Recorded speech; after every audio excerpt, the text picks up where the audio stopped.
Hi, my name is Natalie, and I fell in love with a monster. But before I continue, please like and subscribe to MSA. Please support MSA in style. Our bottles and notebooks are perfect for teens on the go. Check them out in the description. I never really meant to fall in love at all. In fact, I was absolutely against it. I'd just gotten out of a bad relationship with my ex, who dated 5 girls behind my back, and when I confronted him about it, he had the nerve to blame me. I just needed some attention, and you were never there. I live 2 houses down from you. If you were lonely, you should have just come over or called. That's too much work, and you know I hate talking on the phone, and hanging out at your house is so boring. My face is too pretty to be stuck inside all day. I was thinking maybe I can be your boyfriend on Fridays and I can date other people on Saturdays. I dumped that idiot and tried dating other guys, but that didn't work out. It felt like I was kissing a bunch of frogs. They were either too stupid, too vain, or just plain jerks. On my 16th birthday, I decided to stay away from boys and focus on school instead. I had dreams of following in my parents' footsteps and becoming a famous architect. But then I met Sam, and he ruined my life. Sam was a star football player with a cocky attitude, and he walked around school like he owned the place. All the girls were in love with him, and boys acted like he was some kind of superhero. Sam sat next to me in science class, and every day he'd wink at me with this dumb grin on his face, but I ignored him. He wasn't my type. Anyway, one time during a science test, I caught Sam copying my answers. Hey, jerkface, stop cheating. Get over yourself. I'm smarter than you. I dropped my pencil on the floor and I was picking it up. 3 of your answers are wrong anyway. Yeah, right. You think I was born yesterday? Suddenly, the teacher popped up out of nowhere and started screaming like a maniac. She snatched our tests, gave us a big fat F, and sent us both straight to detention. I tried to tell her I was innocent, but she refused to listen. After detention, Sam caught up to me, and I was mad as a wet cat. I'm really sorry. Leave me alone. You've done enough damage. I didn't mean to get us in trouble. I really did drop my pencil. I'll make it up to you, I swear. I stormed off, but the next day, Sam convinced the teacher to let us work on a special project after school so we could get extra credit. Sina, it's all good. I told you I'd make this right. It's the least you could do. You're the one who got us into this mess. I'll take that as a thank you. Besides, you're the lucky one. You get to spend time with me and my biceps. He started flexing his muscles like he was in a bodybuilding competition. Then he pulled out his phone and took a selfie. Could you be any more self-absorbed? Come on, I'm just joking. I'm actually really cool if you get to know me. He gave me his number, winked at me, and then walked away. So annoying. Sam and I met after school to work on our project, and to my surprise, he was actually really smart. And I tried to fight it, but I started to develop a huge crush. Sam had the most beautiful brown eyes, and every time he looked at me, my heart fluttered. One time, his finger brushed against mine, and I swear there was a spark. Before I knew it, we were holding hands, and we went from talking about atoms and electrons to kissing.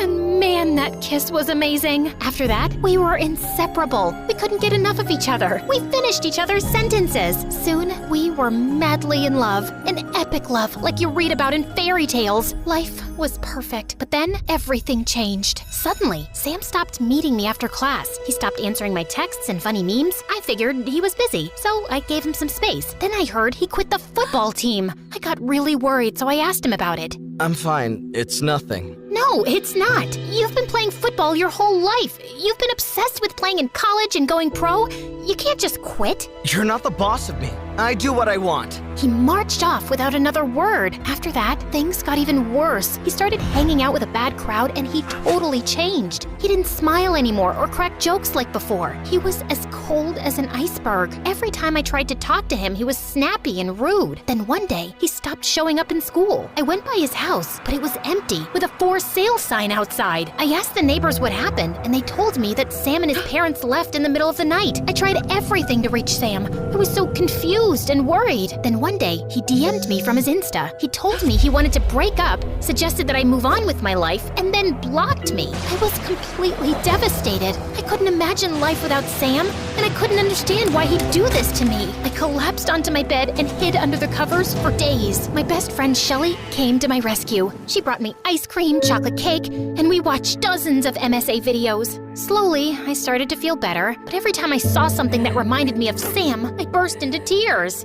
It's been 6 months. It's time for you to move on. But There's no me without Sam. We're two peas in a pod, two halves of one heart. I can't live with half a heart, Shelly. I'm only human. Shelly grabbed all my pictures and gifts from Sam and tossed them into a shoebox. What are you doing? I'm giving you your freedom back. Sam's long gone. It's time for you to move on. Shelly was right. They were just things, and they only made me sad. Shelly put all Sam's stuff in the fireplace. We burned them and roasted marshmallows. And slowly, things started getting better. I even graduated from high school at the top of my class. Shelly and I applied to our dream college, and we both got in. During our first week there, Shelly and I went to this cool college party, and this boy named Roger asked me to dance. I'm not much of a dancer. I'm not either. Don't worry about it. Just follow my lead. Roger pulled me to the dance floor, and we danced the night away. Though we both looked like a pair of crazy chickens stomping our feet and shaking our butts. I couldn't remember the last time I'd had so much fun. Roger wasn't the hottest boy around, but he certainly had confidence and charm. One day you're gonna marry me. I hardly know you. Plus, I'm happily single. Not for long. I'm going to chase you, treat you like a princess, and soon you'll be in love with me. After that, Roger went on a mission to capture my heart. He brought me a bouquet of daisies. I saw them and thought of you. But I was allergic and I broke out in hives. A week later, he tried to cook for me at his place. I think something's burning. It's not burning. Everything's fine. Then the kitchen caught fire. Every day, Roger tried something new to win my heart, and it started to get out of hand. He hung a banner from the roof of my dorm to wish me a happy birthday and almost fell off a ladder. He jumped on a stage at a nightclub to sing me a song and twisted his ankle. As I drove him to the emergency room, he asked me to be his girlfriend. Honestly, even though I didn't feel crazy sparks with him, it felt nice to be loved this way. He was a good guy, so I said yes. A couple of years later, I got an internship to work at my family's business, and it was the best. I helped my parents design a state-of-the-art office building and land a huge new client. One morning before work, I stopped at a coffee shop for breakfast. I'd just taken a huge bite of my scone when I looked up and saw Sam walk through the front door. My heart nearly stopped. I felt a surge of emotion I hadn't felt in a while. And then he spotted me. Natalie? I gulped down my scone in a hurry, and suddenly I was choking. I jumped out of my seat and started flapping my arms around like a wild bird, banging into customers and knocking coffee all over the place. Then suddenly, Sam rushed toward me and performed the Heimlich maneuver, and I spat out my scone. As I gasped for air and backed away from him, I slipped on some spilled coffee, hit my head, and everything went black. I woke up in a hospital bed and saw Roger and Shelly staring down at me. I'm so happy you're okay, Gumdrop. I don't know what I would have done without you. Thank goodness your friend Sam was there. The doctor said that he saved your life. You met Sam? He was here at the hospital. He left 10 minutes ago. Don't worry, Pumpkin. I invited him out to dinner tomorrow night. It's the least we could do. He saved your life. Roger hugged me tight. I smiled and pretended to be cool, but my stomach started turning backflips. A couple of hours before dinner, I started freaking out. Shelly came over to calm me down. I can't do this. What's the big deal? You're over Sam, right? I don't know. I'm not sure. What do you mean you're not sure? You've been with Roger for 2 years. I know, but when I saw Sam, all my feelings for him just don't even say it. That jerk broke your heart, remember? He didn't deserve you then, and he doesn't deserve you now. Shelly was right. Sam was a heartless snake, so he might have saved my life. But even monsters are nice at least one day out of the year, right? I didn't need to be nervous about this dinner. I was dating Roger, and he was 20 times better than Sam. So I put on my fanciest dress and spent an hour on my makeup. I was gonna show Sam what he was missing. When we got to the restaurant, I was surprised that Sam showed up with a girl named Tia, who he introduced as his girlfriend. She looked like a supermodel, but she had the IQ of a rock. When Roger told Sam we were applying to graduate school, she said, "You don't need to go to graduate school to learn how to graduate." That's not... Listen, all you do is tell your dad to pay off a couple of teachers to give you an A. Then you walk across the stage like this. Tia stood up and strutted up and down the restaurant, bumping into a waiter holding a tray of food, which was spilled all over her dress. The date was over after that, and I thought I was in the clear, but soon, Sam and Tia started showing up everywhere. I saw them at the coffee shop, Sam worked at my gym, and we both walked our dogs at the same park. And the worst thing was that Roger loved going on double dates with Tia and Sam, and I hated it. My blood boiled when I saw them holding hands. I wanted to scream when Sam kissed her, And I wanted to cry when I saw Sam smile and look at Tia the way he used to look at me. Then one day, I lost it. I called Sam and told him to meet me at a park on the other end of town where no one would see us. Okay, what's with all the secrecy, Nat? I feel like we're in a spy movie. I needed privacy. Fine, we're alone. Just me and you. Reminds me of old times. Sam stepped toward me, and my stupid heart fluttered. I hadn't been that close to him in years. I could smell his cologne, and it brought back so many beautiful memories. Then suddenly, blazing hot rage coursed through my veins. I hate you! Look, I was in a bad place. You made me fall in love with you, and then you broke my heart, and now that I've finally moved on, you weaseled your way back into my life to hurt me again! No, that's not what I'm doing. You're a monster! Leave me alone! I never want to see you again! I broke into tears, ran to my car, and drove off. But when I got home, I saw Roger at my door. What's wrong, Cupcake? I told Roger that I didn't want to go on any double dates with Sam and Tia anymore.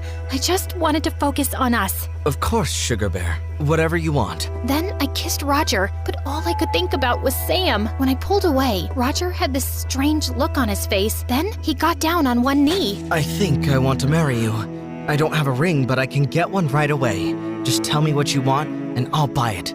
I want it perfect, just like our love. I was overwhelmed and speechless. I'm sorry, I have to go. I think I left the iron on. Let's talk tomorrow, okay? I rushed inside and shut the door behind me. That night, Roger sent me pictures of dozens of rings and wedding venues. All of them were amazing. And part of me started thinking that sealing the deal with Roger would just make me move on for good. Okay, this is madness. You can't marry Roger if you're still in love with Sam. But you said he didn't deserve me, and you're right. He just came back to hurt me. And what he did the first time, that is unforgivable. Actually, that's not true. I thought I wouldn't tell you because you were happy with Roger, but I can see that you're not, and I can't stay quiet anymore.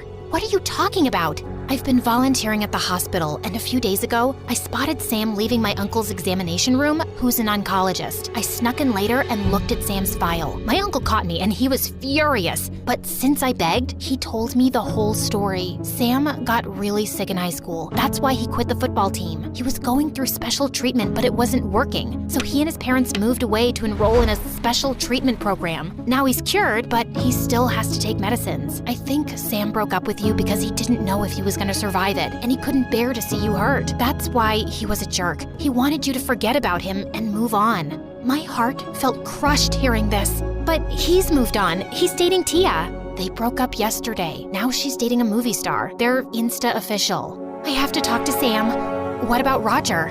I went straight to Roger's house and told him that I couldn't marry him. But why, Sugar Plum? You deserve someone better than me. I gave away my whole heart to someone else a really long time ago, and I never really got it back. I'm so sorry. Roger burst into tears, but he appreciated that I told him the truth. I hopped in my car and drove to the gym where Sam worked and almost hit a truck as I swerved into the parking lot. I texted Sam and begged him to come outside. I get it. You hate me. What else do you need to say? I know what you did, and you're an idiot. A big, stupid idiot. Sam stared at me. I'm sorry, I just didn't want to hurt you. Well, you did that anyway. I didn't need you to protect me. True love fights and lasts through the good and the bad. So what now? I threw my arms around him and held on tight as he hugged me back. You never let me go. I think I can do that.